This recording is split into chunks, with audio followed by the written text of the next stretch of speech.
अब दर्शकों खबरों में आगे बढ़ेंगे। आज की एक और बड़ी खबर आपको बता रहा हूं। उत्तर प्रदेश के मुख्यमंत्री योगी आदित्यनाथ जल्दी सिंगापुर और जापान जाने वाले, लेकिन जैसे ही अखिलेश यादव को पता चला वो बेचैन हो गए। दर्शकों दिखाता हूं आपको, मैं पहली तस्वीर दिखाई है, सिंगापुर और जापान का दौरा करने वाले योगी आदित्यनाथ। इसके पहले योगी आदित्यनाथ सिर्फ म्यांमार गए, लेकिन अब देखिए एक तरफ सिंगापुर, जहां यूपी में पूरा विकास पहुंचे, सिंगापुर जैसा माहौल रहे, जापान जैसा माहौल रहे, इसकी पूरी तैयारी है।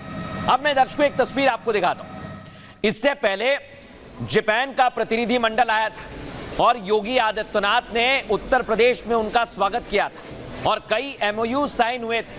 उसी के बाद से अब तैयारी है यूपी में जैसे जापान में विकास हो रहा है वैसा ही किया जाए। लेकिन दर्शकों इधर समाजवादी पार्टी ने पूछा सिंगापुर और जापान में जाकर योगी क्या बोलेंगे, तो मैं आज आपको बताने वाला हूं दर्शकों कि जब जापान का प्रतिनिधि मंडल आया था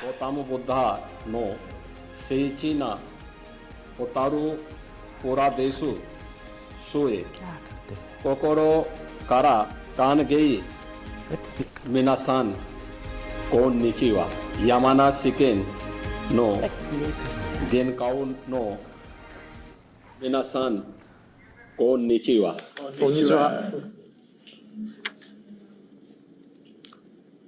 Yamanasiken no Genkau no Chiji Nagasaki, Kauto Rao Samato Chiung, Kami Sama Gautama Buddha no Seichina Otaru Puradesu Sue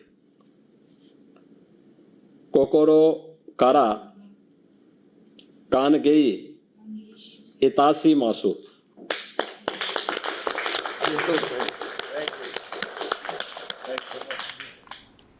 बोधाई से ये योगी की जापानी आपने सुनी दर्शकों, जो समाजवादी पार्टी पूछ रही थी। अब मैं आपको ये तस्वीर दिखा रहा हूं, ये लखनऊ की तस्वीर है और ये जापान के लोग पहुंचे हुए हैं, देख रहे हैं आप।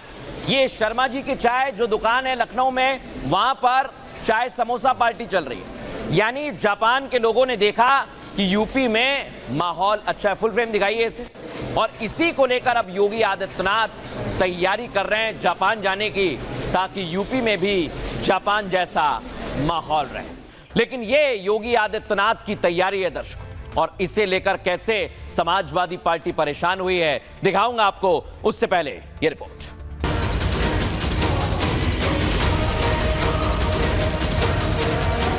योगी आदित्यनाथ उत्तर प्रदेश के मुख्यमंत्री हैं।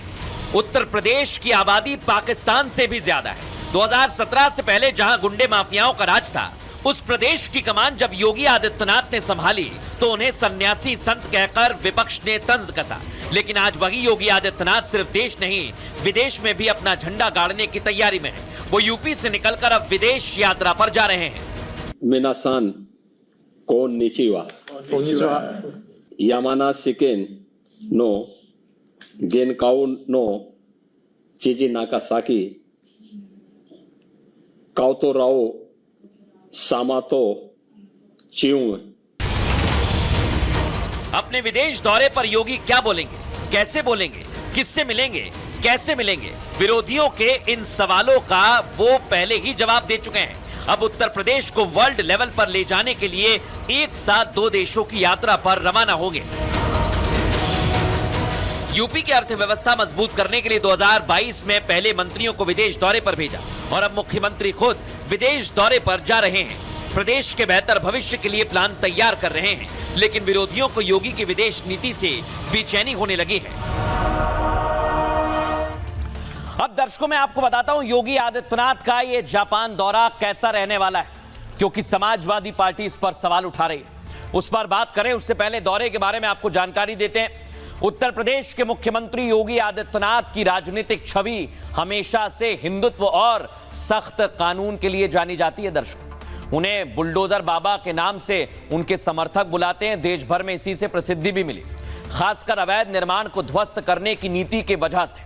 अब आपको बताएं, सीएम योगी का फोकस अंतर्राष्ट्रीय संबंधों पर है, ग्लोबल हो चुका है। सीएम योगी 22 फरवरी को सिंगापुर और जापान के दौरे पर जा रहे हैं। इस दौरे के दौरान वो कई एमओयू पर हस्ताक्षर कर सकते हैं, जिसका मकसद यूपी में विदेशी निवेश को आकर्षित करना होगा। दर्शकों, मुख्यमंत्री योगी 23 और 24 फरवरी को सिंगापुर के दौरे पर रहेंगे। आपको खबर दे दें, 25 और 26 फरवरी को वो जापान का दौरा करेंगे। ये दौरा यूपी को $1 ट्रिलियन की अर्थव्यवस्था बनाने का हिस्सा है। ये महत्वपूर्ण क्यों है दर्शकों, समझिए इसे। दरअसल सीएम योगी आदित्यनाथ एक बड़े टारगेट पर फोकस कर चुके हैं। वो क्या है? यूपी को 2030 तक $1 ट्रिलियन की अर्थव्यवस्था बनाना।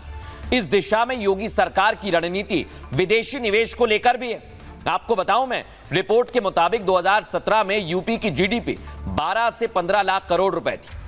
अब ये ट्रिपल हो चुकी है, 3 गुना, करीब 40 से 45 लाख करोड़ के आसपास, और $1 ट्रिलियन यानी करीब 100 लाख करोड़ तक ले जाने का लक्ष्य रखा गया है। इसी वजह से सीएम योगी का ध्यान अब विदेशी नीति पर भी हो गया है और इसी के लिए पूरी तैयारी की है। इसी को लेकर आज हमने फॉरेन एक्सपर्ट से बात की। एम्बेसडर दीपक वोरा क्या कह रहे हैं, सुनिए जरा। योगी आदित्यनाथ की जो भारत के एक बहुत बड़े राज्य उत्तर प्रदेश के बहुत ही लोकप्रिय मुख्यमंत्री हैं, अब ये सिंगापुर और जापान जा रहे हैं। क्यों?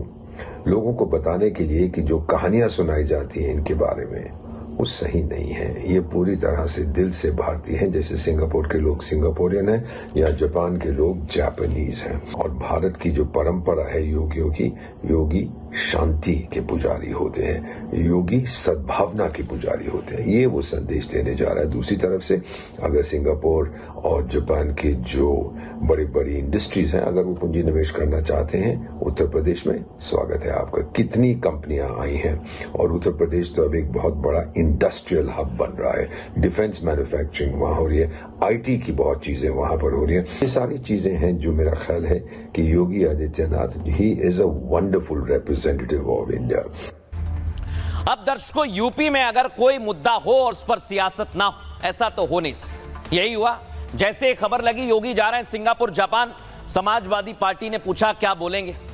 अगली तस्वीर दिखाइए। इसको लेकर अखिलेश यादव ने तो सवाल भी उठा दिए। अखिलेश यादव ने क्या पूछा है, पहले जरा वो सुनवा देता हूं, सुनवाइए। करप्ट माउथ निकाल। ये जेनजी जो हैं बड़े जागरूक नौजवान लोग हैं, कम उम्र के हैं। उन्होंने सीएम का करप्ट माउथ निकाला है, कोई शब्द। मुख्यमंत्री बिष्ट जी, मुख्यमंत्री बिष्ट जी, इन्हें पता ही नहीं हो क्या रहा है, इन्हें पता ही नहीं क्या हो रहा है। अब दर्शकों, अखिलेश यादव ने सवाल उठाया, समाजवादी पार्टी पूछ रही है क्या बोलेंगे जाकर। हालांकि हमने आपको जापानी सुनाई, लेकिन आपको बताएं सीएम योगी विदेशी निवेशकों को आकर्षित करना चाहते हैं, विशेष तौर पर यूपी के लिए। इसलिए वो सिंगापुर और जापान के दौरे पर जा रहे हैं। लेकिन अखिलेश यादव आज सीएम का फुल फॉर्म समझाने लगे। अखिलेश यादव ने सीएम योगी को करप्ट माउथ बताया, कहा कि ये युवा कह रहे हैं। इतना ही नहीं, उन्होंने तो विदेश दौरे पर भी तंज कस दिया। समाजवादी पार्टी के एक्स हैंडल से दनादन कई सवाल दागे गए। पूछा सिंगापुर और जापान में जाकर योगी क्या करेंगे, क्या बोलेंगे, कि यूपी में वसूली और पीट पीट कर हत्या कर दी जाती है। समाजवादी पार्टी ने पूछा कि सिंगापुरियों जापानियों यूपी में आओ, अपनी जान गंवाओ, ये कहेंगे। साथ ही लिखा भाषा तो ना इन्हें सिंगापुरी आती है ना जापानी आती है, तो वहां जाकर संवाद क्या करेंगे, अब्बा डब्बा चब्बा, ये समाजवादी पार्टी कह रही है। आगे लिखा या ठोक दो जाननुम पहुंचा देंगे, कयामत ला देंगे, ये कहेंगे। अब जाति वेला में क्या ही करेंगे, 9 साल से क्या ही किया है। हालांकि सीएम योगी आदित्यनाथ ने अखिलेश यादव और समाजवादी पार्टी को जवाब दिया। उन्होंने सदन में ही बता दिया था कि वो यूपी को कहां देखना चाहते हैं और उनकी क्या तैयारी है। सुनिए योगी आदित्यनाथ ने क्या कहा। देश की जीडीपी में यूपी का जो योगदान था, जब ये देश आजाद हुआ था यूपी का शेयर था 14%। लगातार घटते घटते घटते घटते 2017 तक आते आते यह 16-17 में आते आते 8% रह गया। अब फिर से इसको बढ़ा करके 9.5% तक पहुंचाने में आज सफलता प्राप्त हुई है। हमने पर कैपिटा इनकम को भी 3 गुना करने में सफलता प्राप्त की है। इसके लिए पिछले 8-8.5 वर्ष में कोई जनता जनार्दन पे कोई अतिरिक्त टैक्स नहीं लगाया। हाँ, हमने टैक्स चोरी को रोका है, रेवेन्यू लीकेजेस को प्रभावी ढंग से उस पर अंकुश लगाया है और तब हमें ये सफलता प्राप्त हुई है। आज प्रदेश आज मैं कह सकता हूं कि पिछले 5-6 वर्षों से लगातार रेवेन्यू सरप्लस स्टेट के रूप में अपने आप को स्थापित किया है। जोरदार वित्तीय अनुशासन भी है और विकास